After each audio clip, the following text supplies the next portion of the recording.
Alright, let's dive into the buzz around the Google Pixel 11 Pro, because honestly, this is shaping up to be one of the most intriguing smartphone launches of the year. And no, I'm not just saying that because I'm a tech nerd, though let's be real, I totally am. But what makes this really interesting is how Google seems to be walking this fine line between innovation and pragmatism. Here's the thing. With just days left before the August 12th event, the leaks are flying in, and they're painting a picture that's both exciting and, well, a little predictable. First off, the Pixel 11 Pro is rumored to start at $1,099. Personally, I think that's a bold move, especially in a market where consumers are already feeling the pinch of RAMageddon. Yeah, that's a term now, apparently. But here's the kicker. That's a $100 price hike from the Pixel 10 Pro.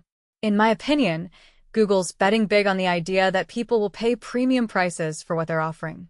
But what many people don't realize is that this price increase isn't just about the hardware. It's about positioning the Pixel as a true competitor to the iPhone and Samsung's flagships.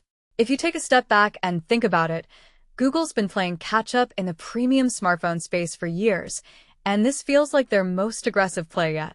Now, let's talk about the design.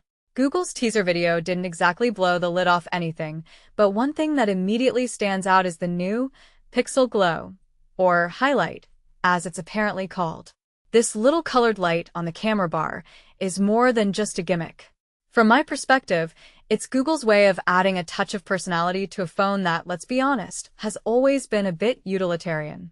What this really suggests is that Google's starting to understand that premium phones need to feel premium, not just in specs, but in the little details that make them unique.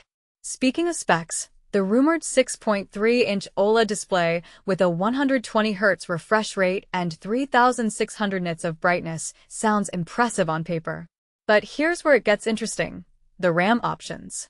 Google's reportedly offering a 12GB variant alongside the 16GB option. Personally, I think this is a smart move to cater to different budgets, but it also raises a deeper question. Are they segmenting their audience too much? If you want 16GB of RAM, you might have to shell out for the 512GB or 1TB model, which feels a bit like a forced upgrade. A detail I find fascinating is how this mirrors what Apple's been doing with storage tiers. It's almost like Google's taking a page from their playbook. Now, let's talk cameras, because let's face it, that's where Pixel phones have always shined. The megapixel counts are staying the same, which might disappoint some people, but what's really intriguing is the rumored 120x digital zoom. If that pans out, it could be a game changer. But here's the thing. The selfie camera is rumored to be a downgrade from 48MP to 13MP. In my opinion, that's a weird move, especially when selfie cameras have become such a focal point for so many users. It makes me wonder if Google's prioritizing back-end processing over raw megapixels, which could be a smart play, but it's also a risky one.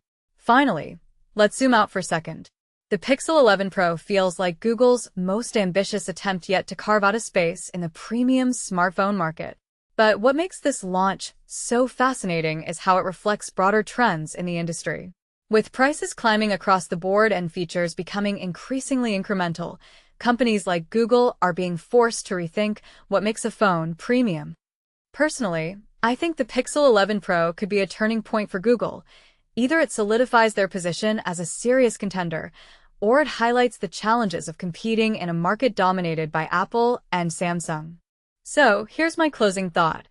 As we head into the August 12th event, I'm not just excited to see the specs or the design.